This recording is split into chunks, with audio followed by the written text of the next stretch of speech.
What's up, everybody? Welcome back to another highly combustible reaction. We're going somewhere awesome today. We're going to St. Thomas in the U.S. Virgin Islands. Tillett Gardens, then and now, 1959 to 2021. Such a long-running thing. I like when there's little jewels like this that we don't know about that we get to discover. So shout out to Joel for bringing it to us. I appreciate you. There's a lot of little places that maybe you'll never ever hear about that have been going forever. There's a spot in the Bahamas, Small Hope Bay Island Resort. Freaking amazing place down there. It's like you're away from everybody else in the world, just you and nature, and nobody knows about it. It's crazy to me. So let's jump in. Tillett Gardens. Let's go see what we got. If you enjoy it, get over, show them all the love of the world. The link's right there inside the description.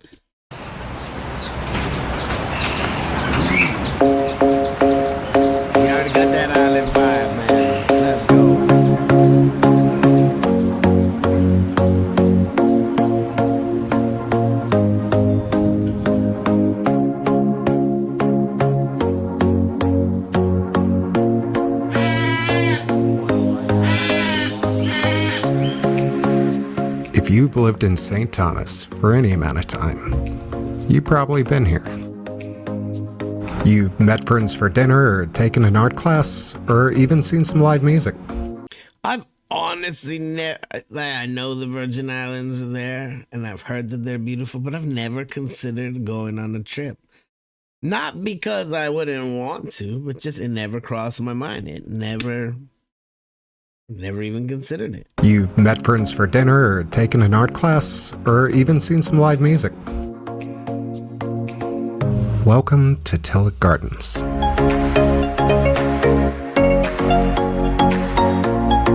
is beautiful.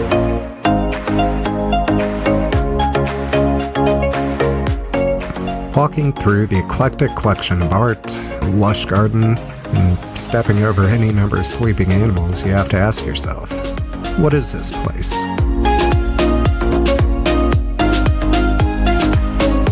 Who better to answer that question than someone who's been here since the beginning? My parents were originally, after they got married in New York, and we're going to actually go to Vietnam to set up a silkscreen facility for the government. And right about that time, Vietnam got a little dicey, so they ended up not going. They went over to Puerto Rico to visit some friends that were over there. And then they had another friend that was on St. Thomas, and they came over here, and they decided they liked it here better and ended up buying the piece of property in the valley. At the time, you know, property was quite cheap in the 1950s. Like where the Marriott is was like $60,000. Where the Ritz is was like $60,000. And then this place was like $20,000. So, but he was more concerned about surviving storms and whatnot than having a view. So we ended up in the valley.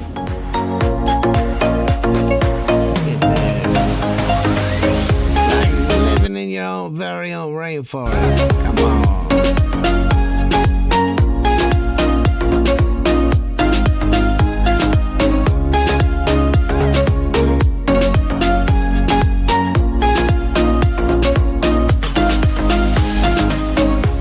When my parents bought the place in 1959, this valley, there was nothing in the valley. Like, there was just a dirt road out front, and it was a big, it was mostly a cattle farm. And so all that was here was the silo, and then the first floor of one of the buildings, and a small part of the house that we ended up living in, fixing up and living in for, you know, many decades.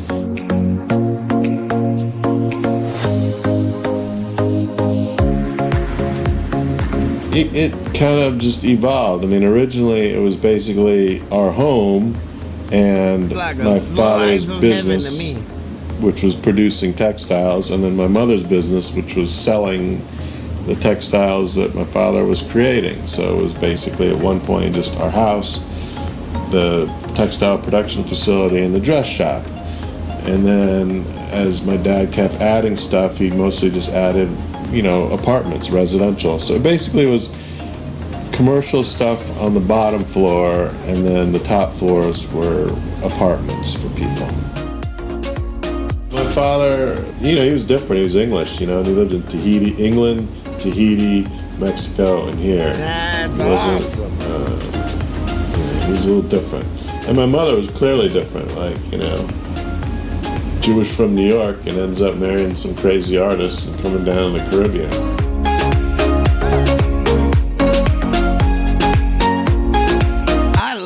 Love stories like that where it's just like, you know what, let's just get away from it all. Let's go do something spontaneous. Let's go somewhere random. Let's go someplace and start brand new. Plant some new seeds in a new area. That kind of explorative thought is amazing to me. I like people that are out there living just to live. Find a place where you're happy and settle in. You don't have to stay where you were born. And no real trees. It was a cattle farm, so it was just pasture land all up in here. So my father planted all the large trees you see in here today. And he also wanted to have a source for water. He decided to come in the valley and drill a well, and that's one of the reasons why there's so much landscaping in here that's so mature. These large mahogany trees and all the large trees in here that he planted in the early 60s all matured very well, because just 12 feet below where we are right now, there's a big water table. So the roots go down there and grow some nice trees. We have a big almond tree here that drops a whole lot of almonds that we feed the birds with. Got a bamboo grove going here. There's 3 of them on the property.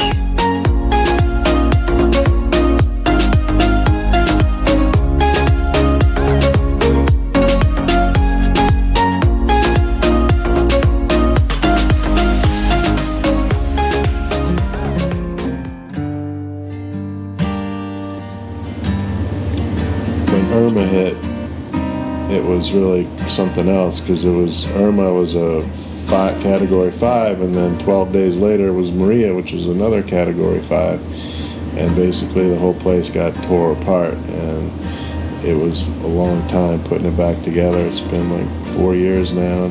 Past 10 years it had storms and category 5 hurricanes, 2 of them, and a pandemic.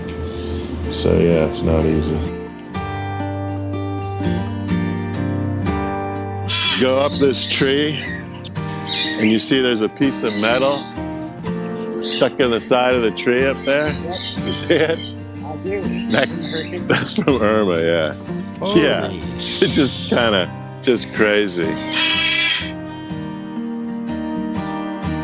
We had to bring in all the cats and all the birds, so it's like 20 cats and 10 birds all piled in, and some people had left, but there was probably about 10 or 15 of us here in the garden, or 10 or 15 of us, and all these cats and birds all hunkered down for it. It was crazy. It was insane. It just sounds like a big freaking freight train, it's just like, it's just crazy. And then you look outside and it's just freaking, chaos. Just wind blowing everywhere and trees falling down. It was crazy. Now, that entire roof over there, okay, where that sun is, that was a galvanized roof. So it was plywood, then purlins, and then galvanized. Well, the galvanized and the purlins all came off the plywood, and about 1/3 of the plywood. So only about 2/3 of the plywood was up, but it just came up, and was in the yard. So there's trees, and there was a huge tree in here that came down, was in the middle. It was like 15 feet of debris in here, and that whole roof with all the wood, and it was just crazy. Oh my God. It took 3 days just to cut ourselves to get out to the parking lot. I believe that. This is one of those unfortunate possibilities, living anywhere in the tropics, anywhere right there on the water, anywhere. Even the place that I go, like I said, down in the Bahamas, they close up for hurricane season because they batten down the hatches and they're expecting the worst. It's one of those things that is terrible, but it's there. There's no escaping it. It seems like no matter where you go, there's always something. California's got its earthquakes. Right there in the tornado alleys, got their tornadoes all the time. Something always seems like it can come and take things away. Even fire, you can't escape. There's always at least one thing against you, if not multiple things. Mother Nature is a beast. That's what I'll say about it. Mother Nature is a beast. She lets us take, and she takes as well. Dude, it was like fucking Armageddon. I believe it.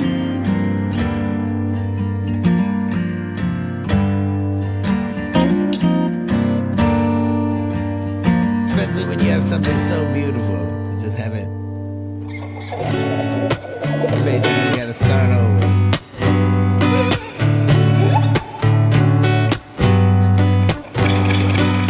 Right after Maria passed through, even before Maria hit us, we were starting to collect plywood and, get everything starting to put back together. Myself and a guy named Doug were up on the roof a lot for several months. All this wood around. Look how beautiful they bounced back and made everything, though. Like, that's resilience right there. You always know that when hurricane season comes along, you start seeing more and more storms roll your way. There's going to be something, at least something that's got to get fixed. At least something is going to happen. And you hope it's not the worst. You can only do your best. But to be able to be there, and say, you know what? No, this is my paradise. This is where I'm at. Okay, if something happens, we rebuild. That's a whole different kind of winner's mindset. The restaurants, this bar and all that, the whole bar and everything, that's all Greenheart that I recycled out of Yacht Haven Grand. They had these underneath the docks to hold the cables, and they decided to replace them with plastic.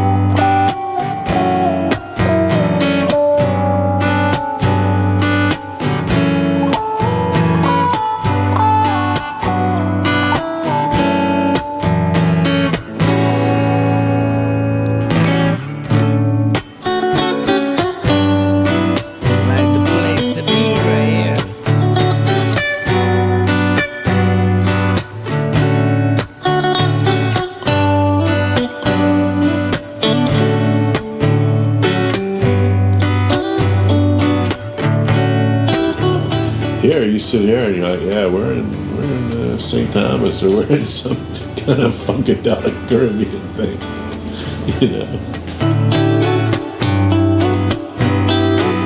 I love the Caribbean, so I think I would super love the funkadelic Caribbean. You know how many people I've been out there and standing there, and people go to me, I'll be standing there and a tourist or someone will go, what is this place? They're just like looking around, they can't figure out what it is. Like, what is this place? And I just look at it and I go, it's like whatever you want it to be, Yeah. Just enjoy yourself.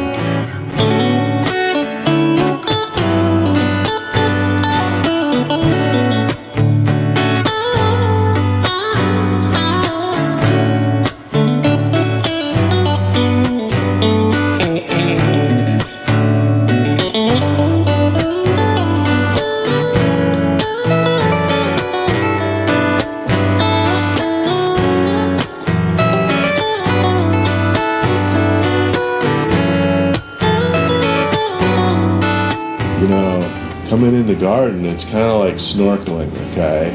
Like, it's different you could go the same spot, and it's different every time you go. There's different fish, there's different this, there's different that.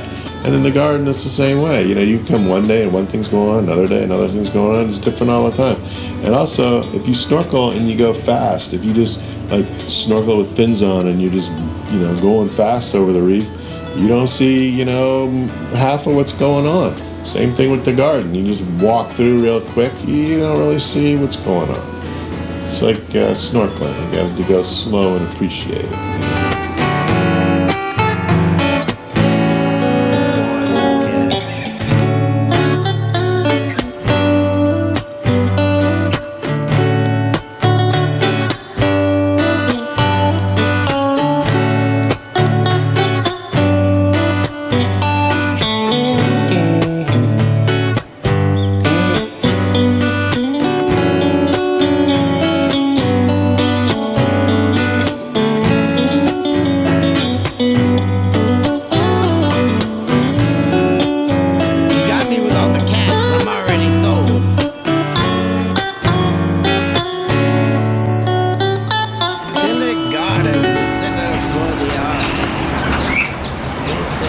Virgin Islands, US Virgin Islands. Hey, seriously, a gorgeous place. It's like a place. It's another one of those kind of gems where you go there and you never ever want to leave. I'm 100% certain of it. I want to know where everybody's secret hiding spots are. Where is it that you go to just escape everything? Like, where's that one place that has your heart? Tell me about it. I'm telling you. If y'all looking for your next place, Small Hole Bay in Andros Island in the Bahamas, all-inclusive resort. Amazing everything to just get away. I know everybody, when they think Bahamas, they think, oh, I'm going to go to Nassau and casinos and da-da-da. Go to nature. That's the way to do it. This absolutely looks like a place that I would definitely put on my I would love to visit there list now. Even before, I would have never thought about going to St. Thomas at all. Smash the like button if you liked it. The dislike button, but I won't believe you. Tell the next one about the Combustible. You guys be happy, healthy, safe. I love you to the moon and back. Peace.